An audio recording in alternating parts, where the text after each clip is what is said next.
नमस्कार श्रोते हो, दीपक रेगे कथाकथन चॅनलवर तुम्हा सगळ्यांचं मनापासून स्वागत. श्रोते हो, आज तुम्ही ऐकणार आहात सुरेश चंद्र वाघ यांच्या चहा एके चहा या कथासंग्रहातली कथा. पण तत्पूर्वी तुम्ही जर आत्ता चॅनलवर पहिल्यांदा आला असाल किंवा अजूनपर्यंत चॅनल सबस्क्राईब केलेलं नसेल तर प्लीज चॅनल सबस्क्राईब करा. ऐकूयात सुरेश चंद्र वाघ लिखित चुलीवरचं प्रेम. सुप्रभात स्मिता. किचनमधनं डोकावताना माझा आवडता चहा घेऊन स्मिता हॉलमध्ये येताच तिने गुड मॉर्निंग करण्याच्या आधी मीच तिला प्रेमपूर्वक शुभेच्छा देत विश केलं. काय आज काय प्रेम उतू झालं आहे का काय तुमचं? डोळे मोठे करून टोमणा मारताना स्मिता हेतुपुरस्सर म्हणाली. अगं अलीकडं ना चुलीवरचं चिकन, चुलीवरचं मटण, चुलीवरची बिर्याणी, चुलीवरचा कोंबडीवाडा, चुलीवरची पुरणपोळी आणि आता चुलीवरच्या गुळाच्या चहाची सुद्धा त्यात भर पडली आहे बरं का. वर्तमानपत्रातली एक नवलाईची बातमी स्मिताला वाचून दाखवत मी हसत म्हणालो, अय्या आजकाल चुलीवरचं फॅड खूपच वाढलं आहे. अशानं घरोघरी मातीच्या चुली येतील का काय पुन्हा? स्मिता मिश्किलपणे हसून म्हणाली. अगं नाहीतरी गॅस सिलेंडर महाग होत चालला आहे, सबसिडीसुद्धा बंद झाली आहे, त्यामुळे पुनश्च हरिओम. घरात चुलीचं आगमन झालं तर नवल वाटायला नको. अहो पण चुलीचा पुन्हा वापर करायला लाकूड फाटा कुठून आणणार, कोळसा कुठून आणणार? स्मितानं कपाळावर आठ्या पाडून म्हटलं. एकतर पृथ्वीवरची जंगलं नाहीशी होत चालली आहेत, अजूनही वृक्षतोड होतीच आहे. शेणापासून गोवऱ्या पाडायच्या त्याऐवजी शेणाच्या कांड्या पाडल्या ना की झालं. पूर्वी कांडी कोळसा मिळायचा का नाही, तसा हा शेण कोळसा, तोच वापरायचा जळण म्हणून. अहो खरंच की, परवा टी व्हीवर चक्क शेणापासून विटा तयार करण्याचा उद्योग एकानं उभा केल्याची बातमी बघितली होती मी टी व्हीवर. अगं शेणापासून खूप काही तयार करतात. कालच टी व्हीवर जयपूरच्या त्या जागृती शर्मा या मुलीनं शेणापासून हँडमेड पेपर, डायऱ्या, कॅलेंडर, ग्रीटिंग कार्ड, राख्या, मुखवटे हे सगळं तयार करून 1 कोटीचा व्यवसाय केल्याची बातमी दाखवत होते. हो, शेणापासून सिमेंट, ऑइल पेंट अशा नव्या बाय प्रॉडक्ट्सची सुद्धा त्याच्यात भर पडली आहे बरं का. अहो आणि ह्या गणपतीमध्ये पर्यावरणपूर्वक शेणापासून तयार केलेल्या गणपतीच्या मूर्तीसुद्धा बाजारात आल्या होत्याच की. हे आत्मनिर्भर व्हायचं लक्षण आहे. आपण सुद्धा आत्मनिर्भर व्हायचं तर घरात चूल घालून शेणाच्या गोवऱ्या आणि शेणकांड्या वापरायला काय हरकत आहे? मी तर म्हणतो गॅसच्या सिलेंडरवर बहिष्कारच टाकू आपण. अहो पण मग धुराचं काय, पर्यावरणाचं काय? घराघरातून पुन्हा धुराडी डोकवतील त्याचं काय? स्मिता किचनमध्ये आजकाल चिमणे असतेच, त्यामुळे धुराचा त्रास फार असणार नाही. पण दिवसेंदिवस लोकांचं चुलीवरचं प्रेम मात्र उतू जायला लागलं आहे. चुलीवरच्या रेसिपीजना मागणी वाढतच चालली आहे. मग काय आपण चूल घालूयात का आपल्या घरात? स्मिता गमतीनं म्हणाली.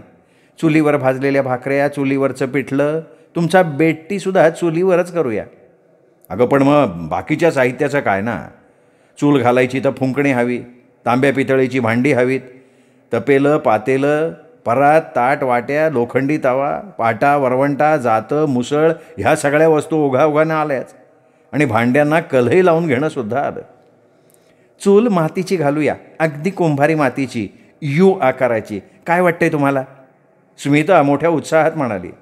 अगं पण ती चूल मांडणार कुठे? अहो विना तोडफोड वास्तुविशारद आणि इंटेरियर डेकोरेशनवाल्याला बोलवू, किचनमधलं सगळं डिझाईनच बदलून टाकू. स्मिता हे गंमत म्हणून ठीक आहे बरं का, पण तुला हे झेपणार आहे का? चूल खाली जमिनीवर मांडायला लागणार, परातीत पीठ मळायला तुला खाली बसायला लागणार, पाट्या वरवंट्यावर मसाल्याचा गोळा तयार करावा लागणार, उत्कृष्ट पिठासाठी जात्यावर दळायला लागणार, शिवाय तुला चोळी घालून नऊवारी काष्ट्याचं पातळ नेसावं लागणार. किचनच्या ओट्याला पूर्ण सुट्टी. स्मिताची चेष्टा करत मी म्हणालो, अहो सासूबाईंच्या सुरुवातीच्या 12x12च्या संसारात चूल होती हे किती वेळा ऐकलं आहे मी. आता काय एका पिढीचं अंतर पडलं एवढंच. आता मला चुलीवरचं नाही जमणार हे खरं आहे, पण आपण पेपरमध्ये छोट्या जाहिरातीत चुलीवरचा स्वयंपाक करणारी बाई पाहिजे अशी जाहिरात टाकू की. कशी काय वाटते माझी आयडिया? स्मितानं अगदी सहज सोप्या मार्गानं प्रश्न सोडवूनच टाकला. आणि आम्ही खरंच चुलीवरचा स्वयंपाक करणारी बाई पाहिजे म्हणून स्थानिक वृत्तपत्रात छोटी जाहिरातसुद्धा देऊन टाकली.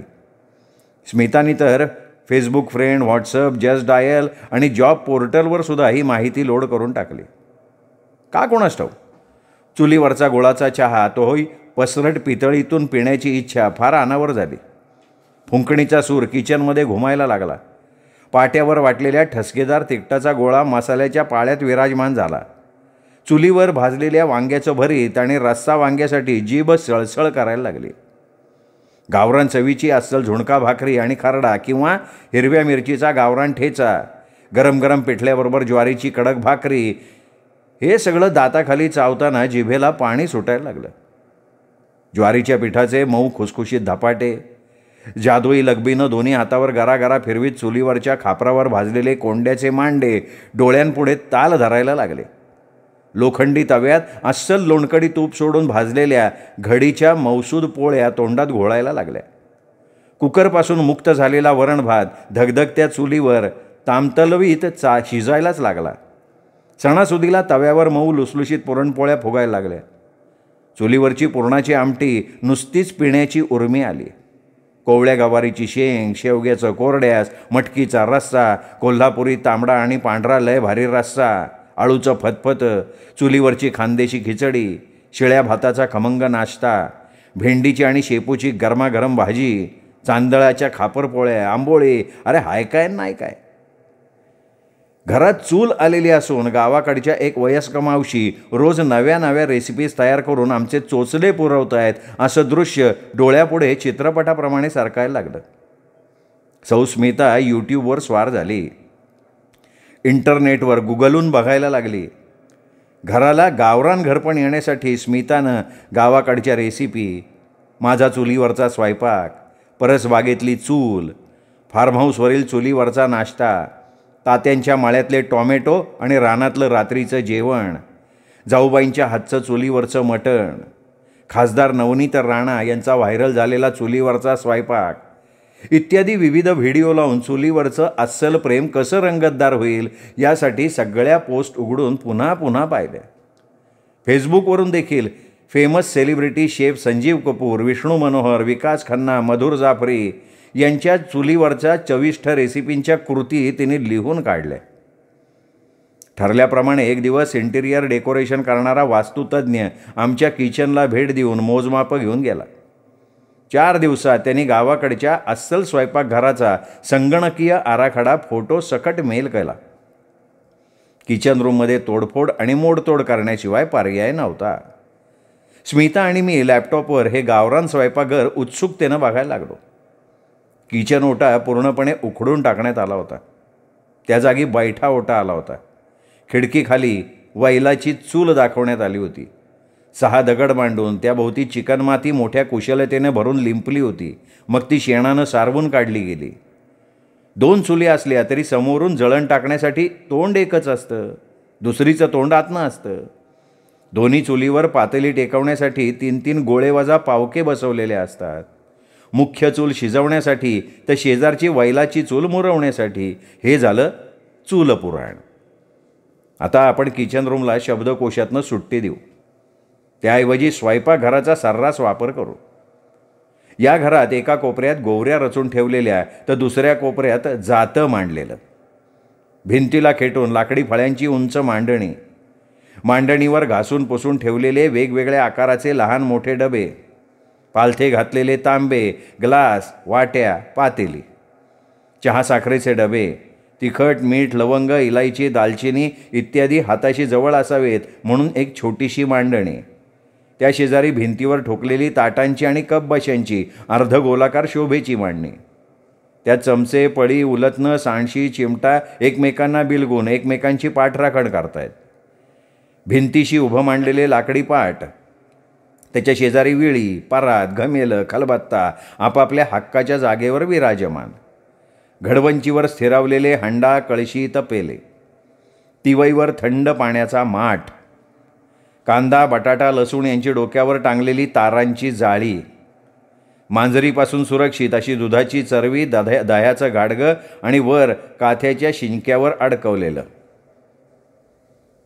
आणखीन धमाल म्हणजे विजेचे दिवे असले तरी स्वयंपाकघराची शोभा वाढवणारा डोक्यावर टांगलेला वातीचा कंदील, भांडी घासण्यासाठी मोरी, मोरीच्या शेजारी आंघोळीचं पाणी तापवण्याचा 25 लिटरवाला तांब्याचा बंब, शेजारी केरसुणी, असा एकूण या स्वयंपाकघराचा गावरान थाट. इंटिरियरवाल्याचं हे गावरान स्वयंपाकघर बघून आम्ही तर थक्क झालो. त्याच्या कल्पकतेला आम्ही मनोमन सलाम केला. मित्र हो, पण त्याखाली लगेचच कामाच्या खर्चाचं कोटेशन बघून आम्ही चक्क जागेवर उडालो. स्वयंपाकघराचं एकूण कोटेशन 15 लाखाचं होतं. आधीचं संपूर्ण किचन उखडून टाकण्याचे रुपये 5 लाख होते आणि नूतनीकरणाचं काम 10 लाखाचं. केवळ ती वैलाची चूल 1 लाख रुपयाची होती आणि ह्यातल्या प्रत्येक खर्चावर 18% GST. GSTच्या विळखातून शेणाच्या गोवऱ्यासुद्धा सुटलेल्या नव्हत्या. आता मला सांगा, वातीचा कंदील केवळ शो म्हणून टांगणार असताना त्याला कशासाठी GST हवा? कंदिलाच्या वातीवर सुद्धा GST होता. मी इंटेरियर डेकोरेटरला कॉल लावला. चुलीला लाख रुपये कशाला पाहिजेत? मातीची तर चूल असणार आहे ना? मी जरा आवाज चढवून विचारलं. हौसेला मोल नसतं साहेब, तो म्हणाला, आणि दुर्मिळ वस्तू महागच असतात. तुम्हाला अस्सल गावरान लूक असणारी चूल पुरवायची म्हणजे ती वैलाचीच हवी ना. आताशा अशा चुली घालायला कुशल आणि अनुभवी मावश्या लागतात. चुलीची चिकट माती आणि सच्छिद्र जांभळा दगड कोकणातून मागवावा लागतो. सारवणासाठी गोशाळेतून भारतीय गीर गाईचं शेण आणि गोमूत्र मागवून घ्यायला लागतं. येणाऱ्या मावशींची 1 दिवसाची रोजंदारी 20,000. त्यांना धुळ्यावरून AC कॅबनं नेणे आणण्याचा खर्च 5,000. याशिवाय टीप वेगळी बरं का. चुलीची उद्घाटनापूर्वी सत्यनारायणाची षोडशोपचार पूजा घालावी लागेल, भटजीचा खर्च अलग. पुरे समजलं आम्हाला, आणखीन स्पष्टीकरण नको. हां, स्मितानं कपाळावर हातच मारून घेतला. चुलीवरच्या एका भाकरीची भांडवली गुंतवणुकीची किंमत 15 लाख रुपये पडणार हे आता आमच्या चांगलंच लक्षात आलं. इकडे स्मिताच्या व्हॉट्सअपवर चुलीवरच्या स्वयंपाकिणीच्या पदासाठी 5 महिलांनी आपले CV पाठवले होते. विशेष म्हणजे ते PDF फॉर्मॅटमध्ये होते. प्रत्येकीने त्यात आपलं वय, शिक्षण, कामातलं स्किल म्हणजे कौशल्य, अनुभव, फोटो इत्यादी माहिती लिहिलेली होती. त्यांचे प्रोफाईल बघून आम्ही दोघं चकितच झालो. एक तर या सगळ्या तरुणी होत्या. चुलीवरच्या स्वयंपाकासाठी अनुभवी आणि मध्यमवयीन किंवा वयस्क मावश्या आम्हाला अपेक्षित होत्या, पण CVमधल्या सगळ्या तरुणी जणू वधूवर मॅट्रिमनीतल्या उमेदवार वाटत होत्या. अधिक बारकाईनं सर्व CV तपासल्यावर त्या होम सायन्समधल्या पदवीधारक किंवा मास्टर शेफ होत्या. एकीने तर चुलीवरच्या स्वयंपाकावर PhD केली होती. चुलीवर काम करायला या 60व्या काय कामाच्या? स्मितानं नापसंतीचा सूर लावला. पण त्यांचे आकर्षक फोटो बघून मी थोडासा विरघळलो आणि धीरानं विषयाला हात घातला. एक तर त्यांना बघून माझ्या मनचक्षूंच्या पुढे माझ्या नवऱ्याची बायको, तुला पाहते रे, खुलता कळी खुलेना या TVतले एपिसोडच दिसायला लागले. कळत नकळत माझं चुलीवरचं प्रेम उतू जायला लागलं. त्यातल्या सेलिब्रिटीसारखी दिसणारी एखादी तरुण स्वयंपाकीण परातीत थापलेली ज्वारीची भाकरी चुलीवर भाजून माझ्याकडे गालातल्या गालात हसून रोखून बघताना ताटात वाढतीये आणि गरम चविष्ट पिठल्याबरोबर बुक्कीनं फोडलेला कांदा मी तिथेच जवळ बसून चवीनं खातोय, ही कल्पनाच काय रोमांचक होती. मी म्हणालो, अगं आता त्यांनी अर्ज केलेच आहेत ना, तर त्यांची मुलाखत घ्यायला काय हरकत आहे? आपल्याला काय, चुलीवरच्या उत्तमोत्तम रेसिपी खाण्याशी संबंध, शिवाय तुझी स्वयंपाकघरातनं सुटका होईल, तुला विश्रांती मिळेल. मला कसली आली विश्रांती? मला चौकीदारासारखा पहारा द्यायला लागेल त्यांच्यावर साधारण कादा. स्मिता माझा होरा ओळखून म्हणाली. पहिल्यांदा या महामाया चुलीचा ताबा घेतील आणि मग सगळ्या घराचा ताबा घेतील. काय नेम आहे त्यांचा? तरी पण मला बाद करून इंटरव्ह्यू पॅनलवर स्मितानं एकटीनं काम करायचं ठरवलं. दुसऱ्या दिवशी तिने मुलाखतीसाठी सर्वजणींना बोलवलं. मी वर्क फ्रॉम होम असलो तरी माझी रवानगी वर्क फ्रॉम बेडरूममध्ये करण्यात आली. मुलाखती घ्यायचं काम 2 तास तरी चालू होतं. घरात CCTV असता तर मला याची देही याची डोळा सगळं बघायला मिळालं असतं. महाभारतातल्या आंधळ्या धृतराष्ट्रासारखा रणांगणावरचा सगळा वृत्तांत संजय उवाच म्हणून ऐकावा, तसा स्मिताच्या मुलाखतीचा वृत्तांत मला ऐकायला मिळाला असताना तरी मला चाललं असतं. अखेर मुलाखतीचे सगळे सोपस्कार आटोपल्यावर मी हॉलमध्ये एकूणच अंदाज घ्यायला स्मिताच्या जवळ आलो. काय सगळ्या फटाकड्या जीन्स घालून आल्या त्या हो, स्मिता रागात म्हणाली. कुर्त्याच्या फॅशन्स तर बघायलाच नको. काय नको तो चुलीवरचा स्वयंपाक, चुलीत गेली ती चूल. अगं काय झालंय काय?